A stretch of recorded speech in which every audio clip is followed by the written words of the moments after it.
Welcome everyone to another episode of Rush Hour. I'm your host, Logan Rush. And I am Blake Spivey. It's Loki time, baby. All right, everyone. So today we're going to be discussing our full reviews of Loki, which is on Disney Plus. And just so you know beforehand, here's your spoiler warning. And let's get into it. All right, Blake. So, what did you think of Loki? First impressions out of the three. So, as of this recording, Loki wrapped up this past Wednesday. So, it is the third television show in the Marvel Cinematic Universe following WandaVision and Falcon and Winter Soldier. If I had to rank them, I'd put Loki at number 2, above Falcon and Winter Soldier, below WandaVision. I really enjoyed it. I really enjoyed this show, but not as much as I did WandaVision. I don't know exactly how to describe why I like WandaVision more. I think I'm just more partial to that. When it comes to magic users in the MCU, I'm more partial to the uh, Wanda Maximoff and Doctor Strange side of magic versus the Loki side of magic, if that makes sense.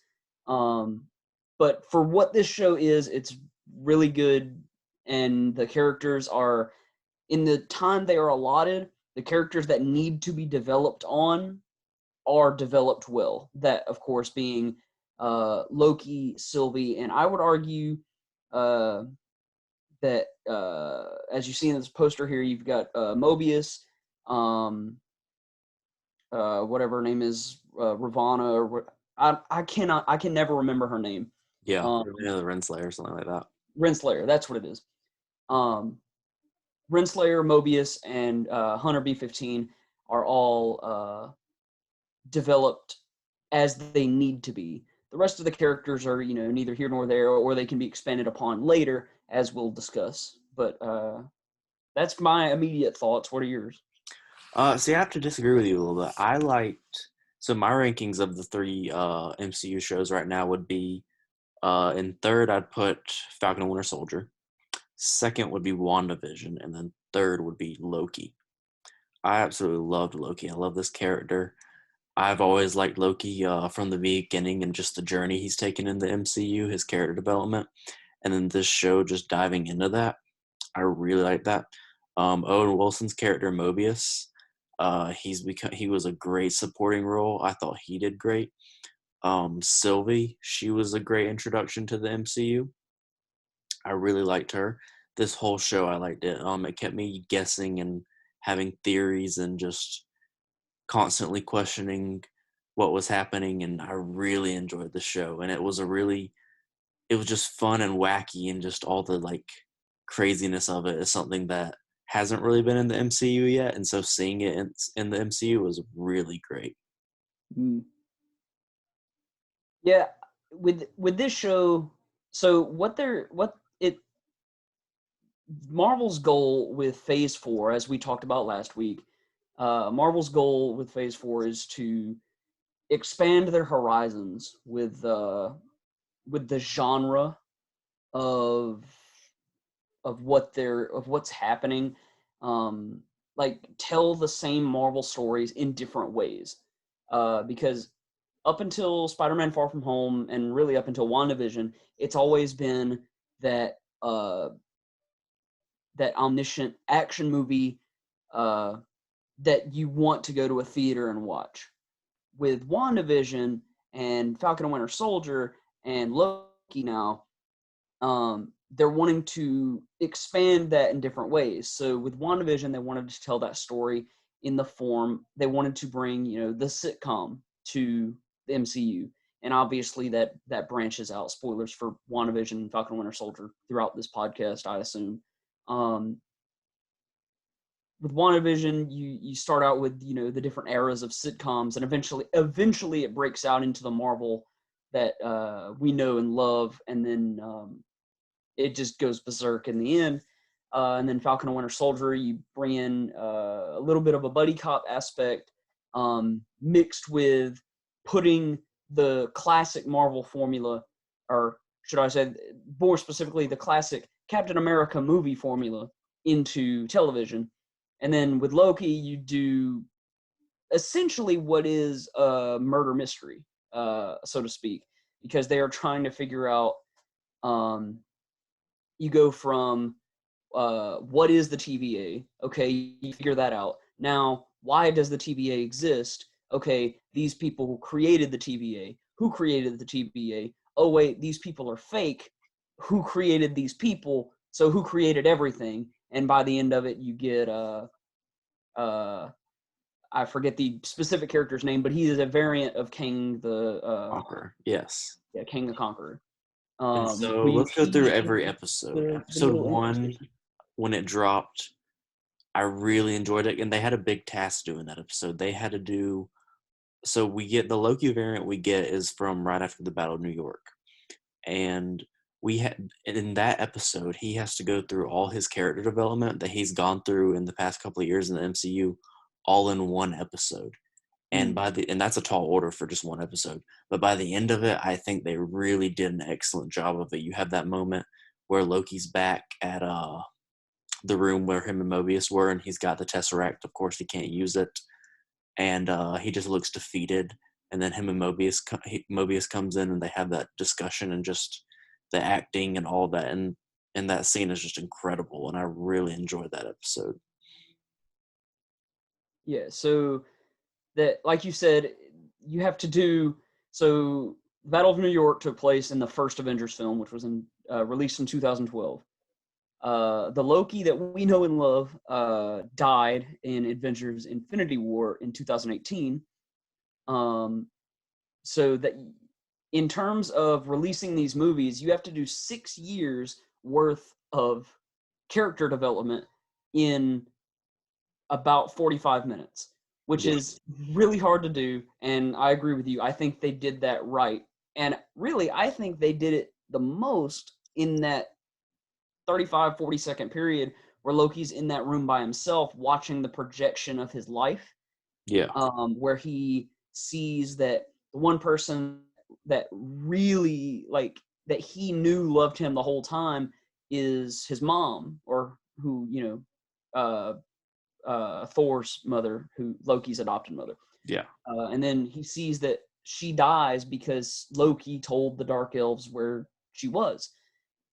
He sees that he is the reason for all this chaos and destruction, and then he realizes that he is the reason that he himself dies in Infinity War to Thanos, all for his sake of greed and power.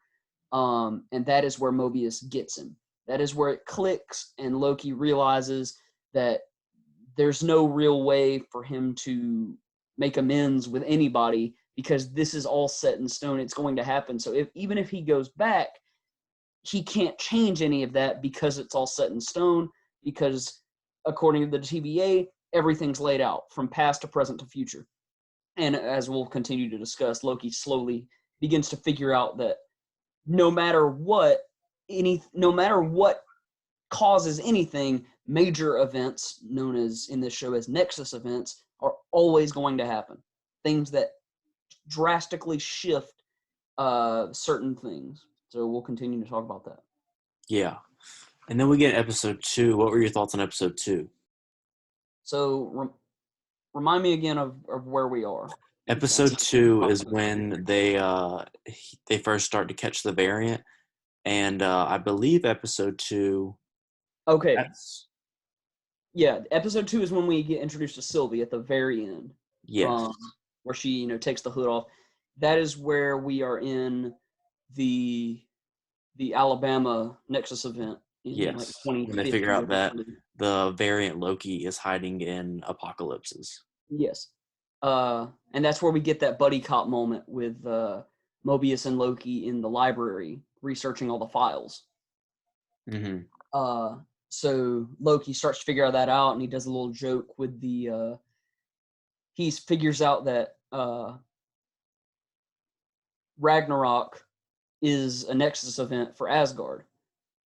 So he figures out that no matter what happens, Ragnarok is always going to happen because it's written in stone, it's written in the timeline. So no matter what they do to affect anything around it, Ragnarok still happens. That's how it clicks in his head as to how Nexus events work. So he wants to prove that to Mobius, and they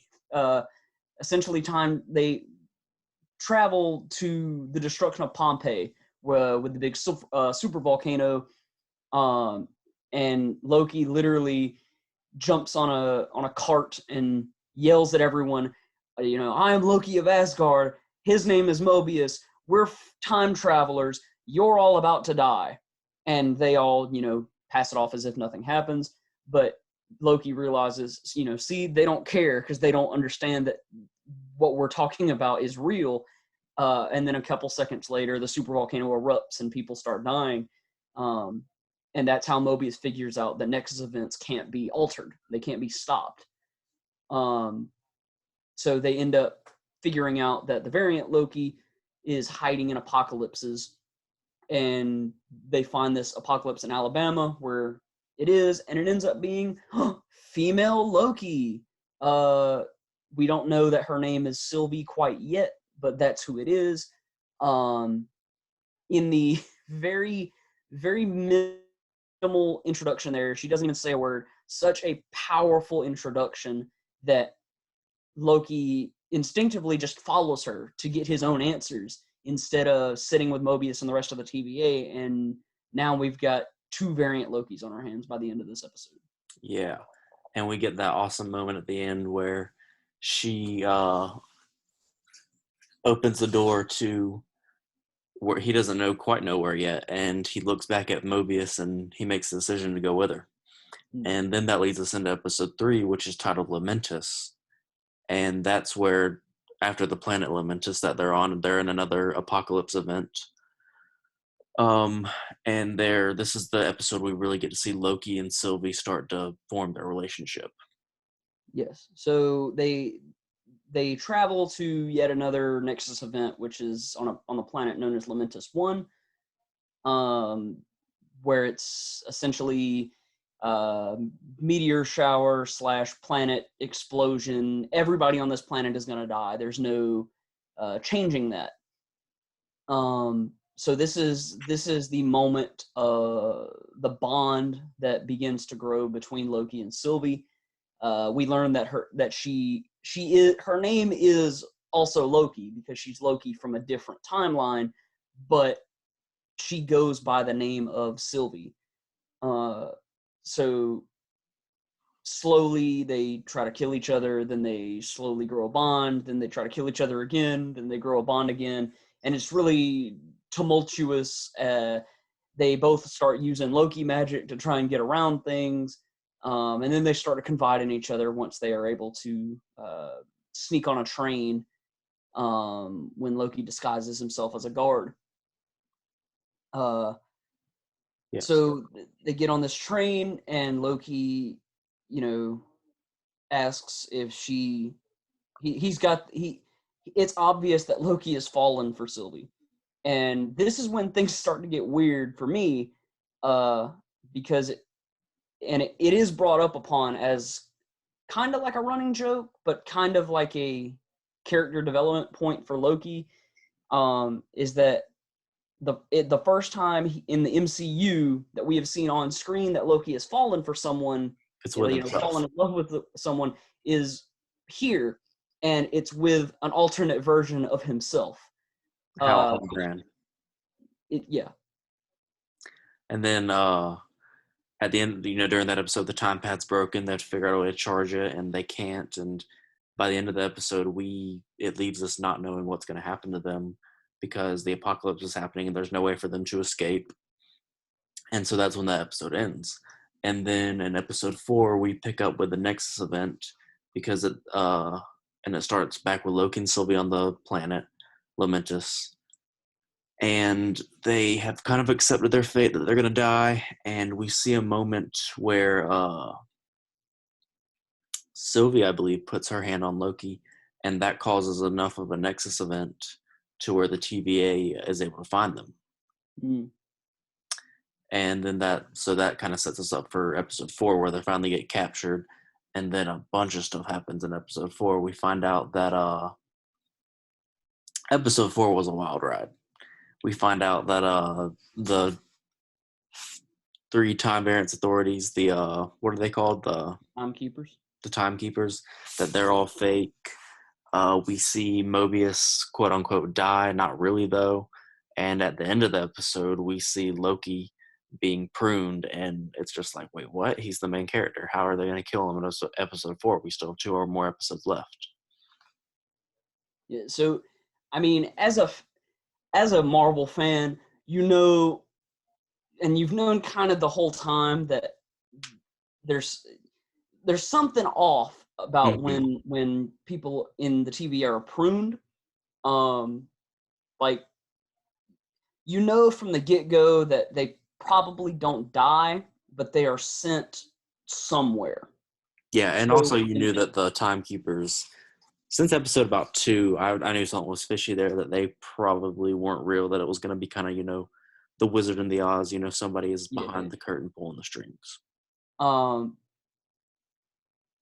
so the mystery has gone, like I said at the start of this, the mystery has gone from what is the TVA, to why does the TVA do what it does, to who is controlling the TVA, to now we're at, okay, now we know who's controlling the TVA. Wait, no, we don't. So who's really controlling the TVA? Exactly. Uh, and this is where uh, towards the end of this episode we get uh, Renslayer uh, pruning Loki, and we're like, hold on, wait a minute. Now we know that no one really dies because you can't kill Loki when there's 2 episodes left. Exactly. Uh, so then Sylvie captures Renslayer, kind of turns the tables, and she begins to slowly figure stuff out for herself. And then we get into episode 5. Yeah, and episode 5 was really fun. I thought these different variants of Loki, Mm. and some of them were just so fun, and even some variants of Thor. We get Throg. That that is another thing we should mention. Episode 4 of Loki is the only episode in the series that has a post credit scene, Oh, yes, uh, it is. which is weird because normally there is often a post credit scene at the end of every MCU thing, Avengers Endgame excluded. But with this, there's one in the middle, and then that's it. Mm-hmm. So it was really interesting to not have a real one, to really, and I'll get into that later. We'll Yeah. leave that for now. And all these all the variants of Loki were just awesome to see. Mm. And the ones of Thor we got to see were really cool. Just some really awesome Easter eggs in the show that, you pause every single scene and you can find a little Easter egg that's fun. Mm. So yeah, we get things like just things that have been pruned from different timelines, meaning that things that were created that were not supposed to be created, Mm. and things that happened that weren't supposed to happen. They've been pruned by the TVA, uh, and they've, those timelines have been reset, and by reset they mean deleted, uh, and sent to, this desolate wasteland that is the end of time. Um, so you see, and the Easter eggs that you're talking about, we see things like Throg, which is Thor as a frog. The Easter egg there is that not only Throg now exists in the MCU, he is there, but the frog trying to escape the glass jar is voiced by Chris Hemsworth. It Uh, was. Yeah. the director. It's just a little grunt here and there of him trying to get out of a jar, but the Frog Thor is voiced by Chris Hemsworth. But we see some other things. You see the Sphinx, but the Sphinx, is notorious for not having a nose, like it fell off or something. You see the Sphinx in there, but it does have a nose. Mhm. So because it has a nose, it was sent away because that's not so. Oh, you get things like the Thanos copter. So the Yes. Thanos copter apparently is not supposed to happen, but it did, and now it's in the end of time. rotting away. But that's where we are throughout this entire episode, and we see that this big fog-like creature named Eliath is basically the devourer of worlds, so to speak.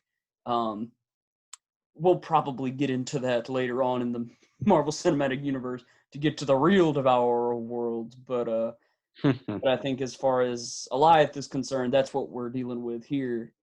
So the episode then becomes Loki and all his variants, and then Sylvie is pruned as well, and she ends up Sylvie prunes herself to figure out things for herself because she wants to know just as much as Loki does. So she ends up finding Eliath, and as Eliath touches her, she is slightly able to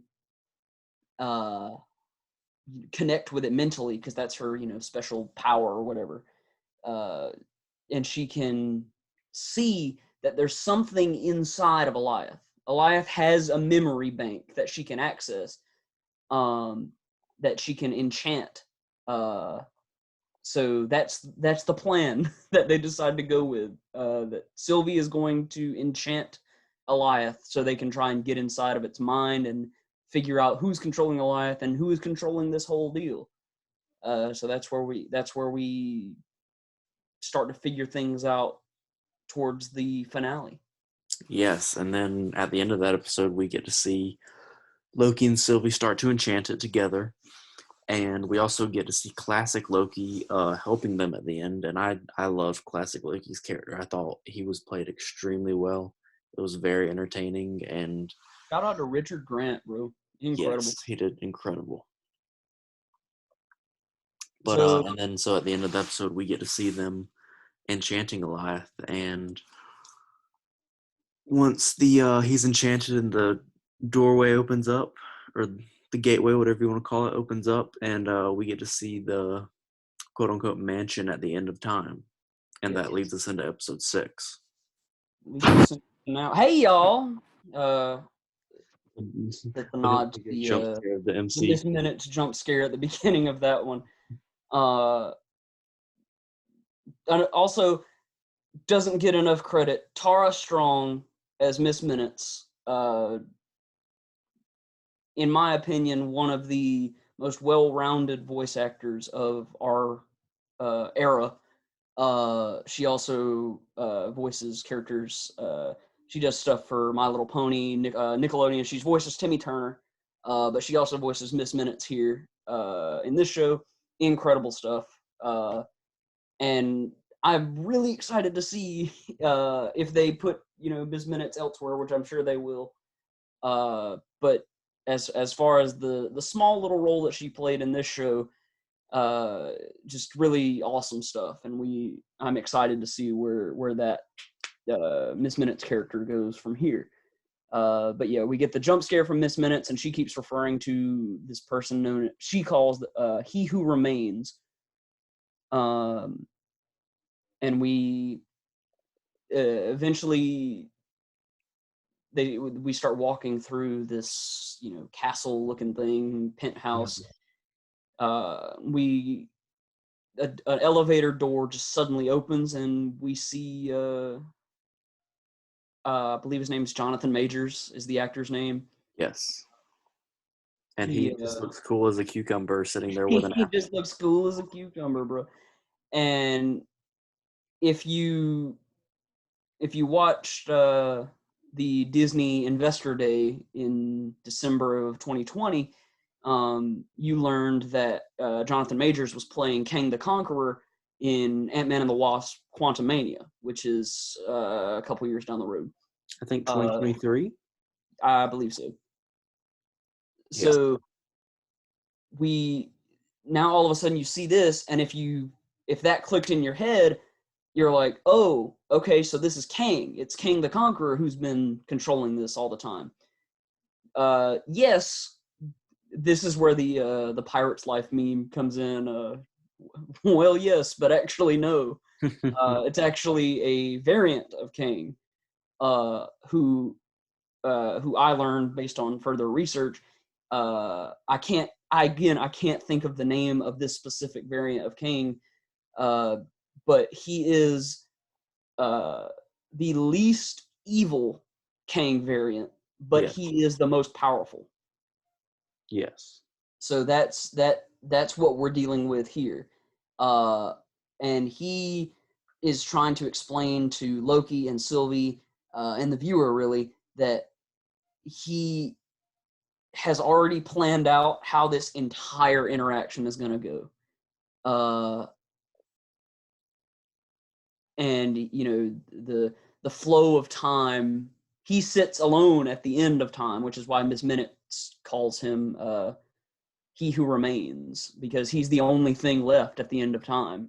So he's making sure that everything behind him is running smoothly so they can still get to that point. So the TVA exists to keep that in line. And he's trying to explain this, and he literally shows, like in the first episode, the TVA, hands Loki a picture of, or hands Loki like pieces of paper of everything he's ever said. And then Loki says another thing, and he's like, okay, sign this too. And it's him saying, oh, you've got to be joking, after he already just said it just now. So Kang, proves, not only do I have everything you've ever said, I have everything you're going to say, and he just shows it to them. It's like he's showing them the script of the show. It's a very meta reference that I really enjoy. Mm-hmm. Then we get to the point where he notices, he just kind of stops because Sylvie and Loki both think that he's lying, but then after a couple minutes of discussion, Loki starts to believe that he's telling the truth. Because eventually we get to a point where Kang just kind of stops, and he says, we've crossed the threshold. And essentially what he means is that the end of time just happened, according to his plan. But they're still alive, like they're still going. So from this point forward, even he has no idea what's going to happen. And Yeah. behind him, you immediately start to see the different realities start to branch off. And he starts to explain. He's like, okay, so back then when I said I know everything that's going to happen, yeah, I lied. Believe me or not, I'm telling the truth now. I Scout's honor, I'm telling the truth. I have no idea what's going to happen after this. So you have two options, really. You can kill me, and then all of my variants will try to come after this throne at the same time, and you'll have a multiversal war on your hands. Or you can let me leave in peace, and you two can do my work for me. And Loki starts, buy into it, and Sylvie still thinks he's lying. And then we get absolutely awesome fight scene between Loki and Sylvie because they're at odds again, because Loki's believing what Kang is saying and Sylvie does not. We eventually get that super romantic, super adorable, super awkward kiss between the two of them. But then all of a sudden, Sylvie, pushes Loki back into the TVA. She has kind of left him to his own devices, and now Kang is, excited at the fight scene that just broke out, because he's just even keel. He's a cool cat. He doesn't really care about what happens going forward. So Yeah, he knows he's coming back either way. Sylvie ends up killing Kang, and then as soon as she stabs him with her dagger, or with her sword, she looks out the window, and immediately all of these branches of reality start branching off into the time flow. Turns out Kang variant was telling the truth, and we now figure out that Loki has found Mobius and B-15 after Renslayer left to quote unquote, search for existence or whatever she said. She's off doing her own thing. She's gone. And then we go back to the library with the hallways, and Loki finds Mobius and B-15. And he's trying to explain what just happened, that the Kang variant has been killed. They've made a mistake. They need to try and fix it. And Mobius and B-15 have no clue who Loki is. Yes. And they're just like, okay, you're whatever they said. You're from catering, right, or whatever he said. We'll figure out where to put you, and this, that, and the other. And Loki's confused, and the camera pans out, and we see this giant statue that has been this whole show in the TVA. This giant statue of the Timekeepers is now a perfectly sculpted face of Kang with a globe in his hand. And it clicks in everybody's head, including the viewer, that this is not the TVA that you are used to from this whole show. This is a different timeline TVA, which in theory and in practice doesn't make sense. But because they crossed that threshold and Kang variant didn't know what was going to happen after that, that means that multiple branches of reality have spread out, meaning that each of those branches of reality has their own TVA. Mm-hmm. So Loki was pushed into an alternate TVA, and there is a season 2 of Loki, as was confirmed, but we don't know when that will be. And I'm gonna be honest, and I'll shut up after this. I did not like the ending. I thought that it was kind of a chaotic last couple seconds, and again, that was what it was supposed to be.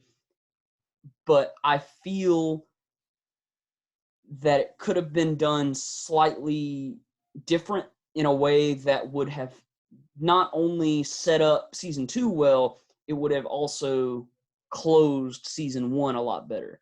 And I still think there's too many questions that are left unanswered after this finale, and I'm not really sure what to think about it.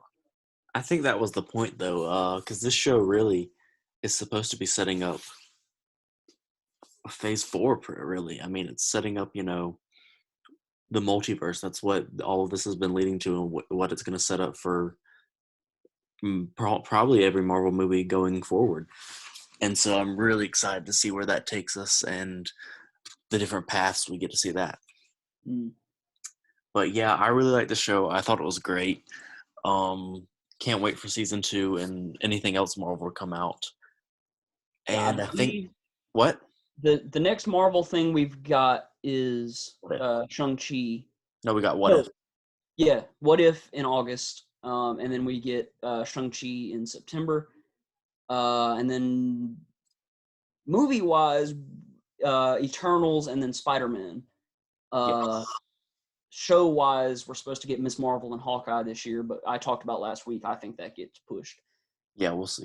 Because I know we haven't had Marvel in a long time, and all of the 2020 lineup is kind of releasing this year to make up for that lost time. It's starting to get to a point where it's a little too much, in my opinion. You can never have too much Marvel. I'm always down for it. I'm always watching it. But we immediately went from WandaVision, and then we had a week off, and then we went to Falcon and Winter Soldier, and then we had a week off. Or no, we had 2 weeks off of Falcon and Winter Soldier. And then we got Loki. Yeah, and then Loki in June. Mm-hmm. And then in the middle of Loki kind of was Black Widow. So now that that's done, we've got a solid month, I would say, of nothing from the MCU, which is kind of needed. Like I said, it's kind of rushed. when you've got all this content coming out at once. So we're going to have about a couple weeks off of Marvel stuff, and then you get into What If, and then Shang-Chi will be out during What If, while that's running on Disney Plus. And then the fall is just going to be ridiculous. 2 movies and 2 shows all coming around at the exact same time is going to be a little hectic, but we'll see how it pans out. Yeah, I think it'll be fun though. I'm excited. I am. But that's it for this week, guys. We'll catch you back here next week, and I hope you enjoyed this episode. This has been Bye-bye. Rush Hour. I'm your host, Logan Rush. And I'm Blake Spivey. Have a good week.